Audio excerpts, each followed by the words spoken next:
Activists are by definition best known for what they do in public.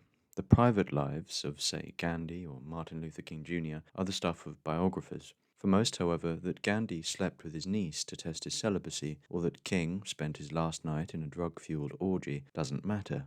And rightly so, you could argue. Activists, certainly the best kind, which is to say the kind that history places itself retrospectively on the left of, do what most of us can't or won't, hack at a great many of the branches they would otherwise prefer to sit on, and for that we forgive them, eventually, their sins, while ignoring their shadows. At least this is perhaps one reason why the new Netflix documentary, Hating Peter Tatchell, shies away from the private life of its eponymous provocateur. At 91 minutes long, it had every chance to reveal what Tatchell eats and drinks, what books he reads, what films he enjoys, with whom he associates, what, in short, he does for fun. There's a saying, though, about geniuses to the effect that the one dismally predictable thing about them is that they are totally dedicated to their work.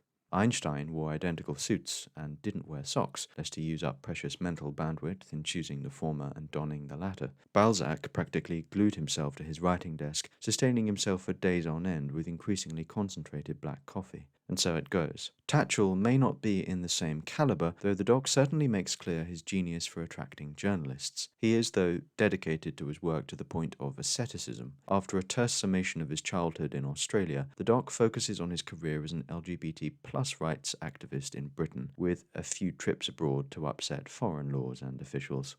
One shot stays in mind. On the night before his protest in Moscow's Red Square about human rights abuses in Russia and especially Chechnya, he is in his hotel room writing an article about why he's doing it. He's sitting bolt upright. On his desk is, of course, his laptop and a bottle of water. Nothing else. He looks like a monk.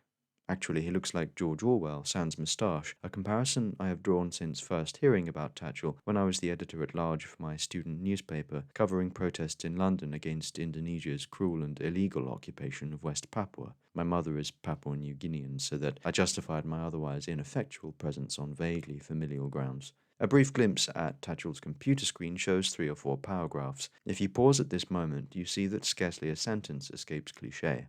Such, I feel, is the life of the activist, who will, but needn't, appeal to whatever jargon is used by the factions whose recognition he seeks. If Tatchell channels Orwell, it isn't in prose. He also reminds me just a little of Jeremy Corbyn, in that the former Labour leader has spent his life advocating many of the same causes, and with a similarly monkish determination. Footage of Tatchell's flat reveals something approaching squalor. The sides of each room are banked high with posters and placards, between which run narrow byways for walking. Activism is a full-time job, Tatchell's words, and you suspect that the Corbyn residence looks similar. He is said, after all, to eat cold-baked beans, cooking presumably is for the bourgeoisie. But unlike Tatchell, Corbyn lacks what you might call the human touch. He has no very evident sense of humour, and there were legitimate doubts, to the sort of people to whom this matters, that he had much time for books. Or perhaps I should say, had too much time for a very few books by Marx and Engels. With Tatchell, who can say? The doc, as I have said, avoids his private life, either because it isn't relevant or, worse, because he doesn't have one. He does at least have rather an impish sense of humour, and moreover he never entered politics except for a stab at the 1983 Bermondsey by-election, at which he stood on a Labour ticket and lost. He refuses to compromise, of which politics is the art. You can see what this did to Corbyn, who emerged from the political sausage grinder looking and sounding a good deal less radical.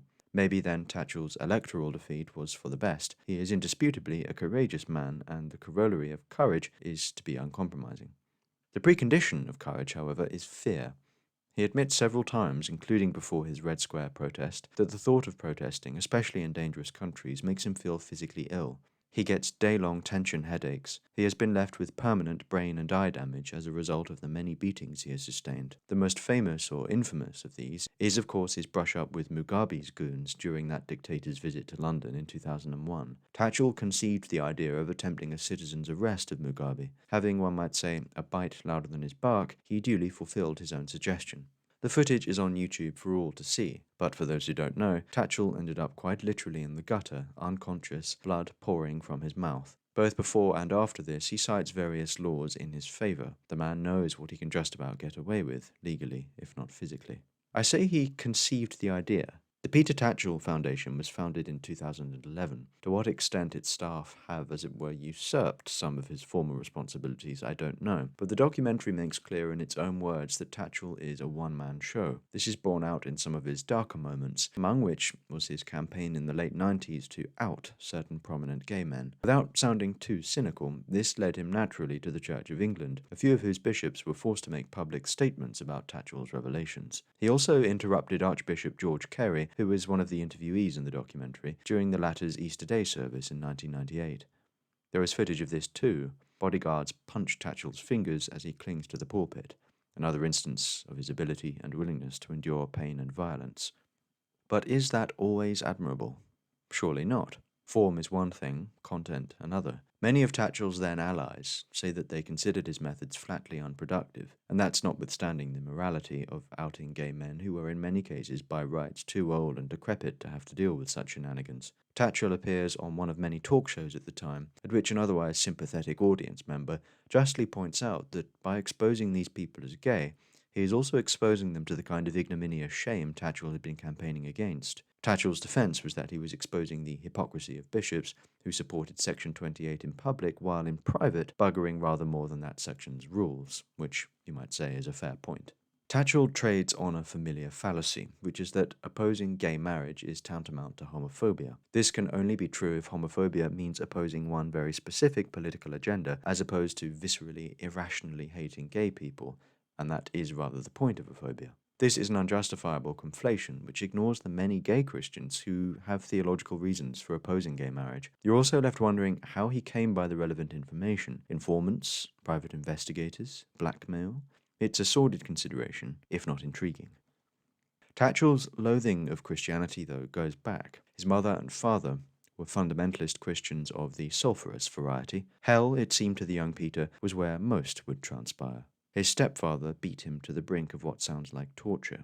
Hellfire and an abusive stepfather, the armchair psychologist's dream. A little reductionist, certainly, but it seems unreasonable not to draw some connection here. If you take almost any rebel, particularly those who go on to politics or stay around politics, you often find a hatred of authority and of dogma which has its roots in childhood.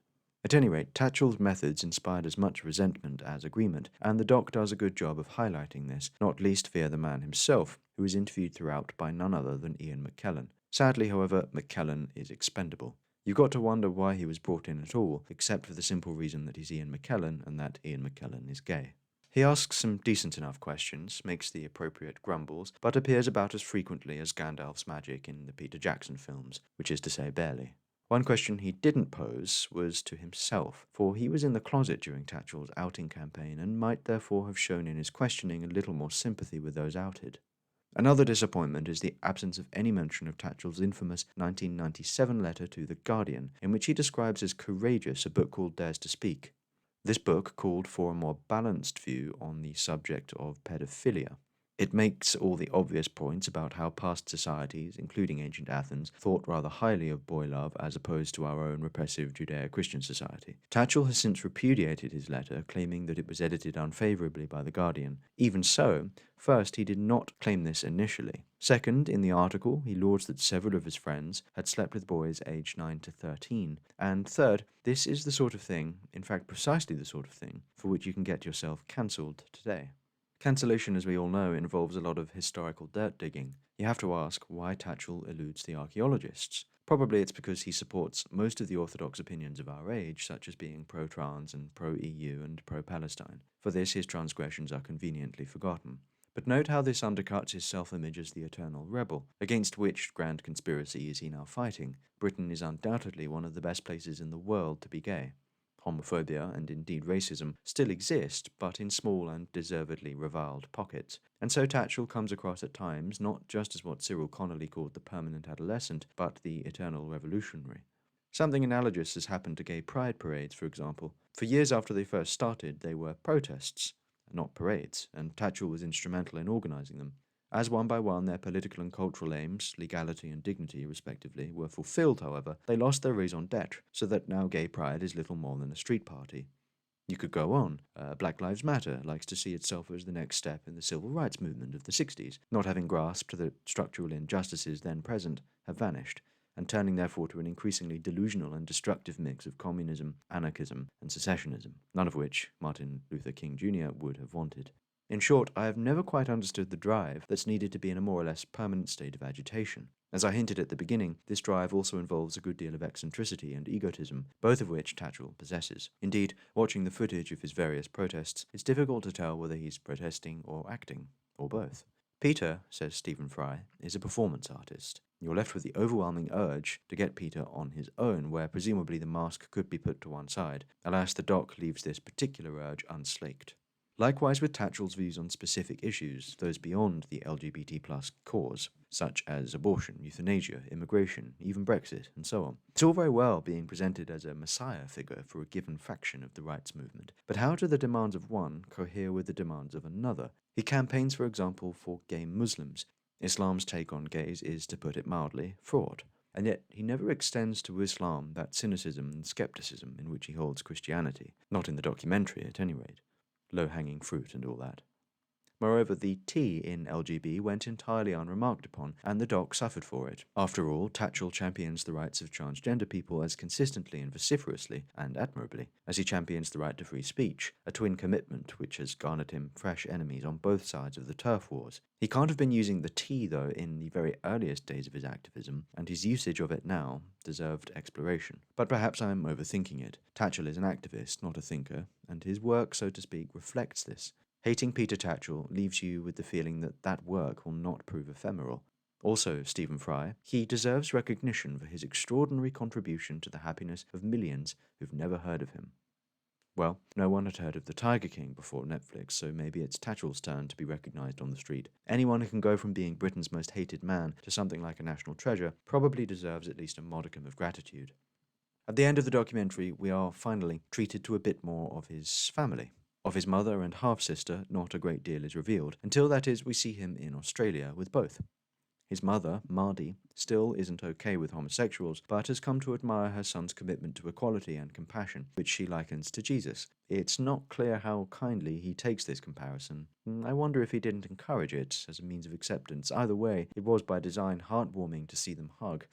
As all adolescents learn, it isn't easy to water one's principles down for the sake of concord. Tatchell's next target is Qatar, where the 2022 FIFA World Cup will be held. You can't accuse him of picking soft targets. For how long he can keep this up, having by his own admission slowed down, I don't know. But you suspect he'll never stop, probably can't stop. Sincere though he is, the performance aspect of what he does is like a drug, and that same drug is its own pandemic. This goes some way in explaining why, if Marx was right about religion, a society shorn of it will turn to the ersatz religions of Extinction Rebellion, Black Lives Matter, Insulate Britain, Antifa, and so on. But Tatchell has been on the scene much longer than these manifestly lunatic arrivals, and evinces a moral integrity they lack. And for that, to repeat Fry, he deserves recognition.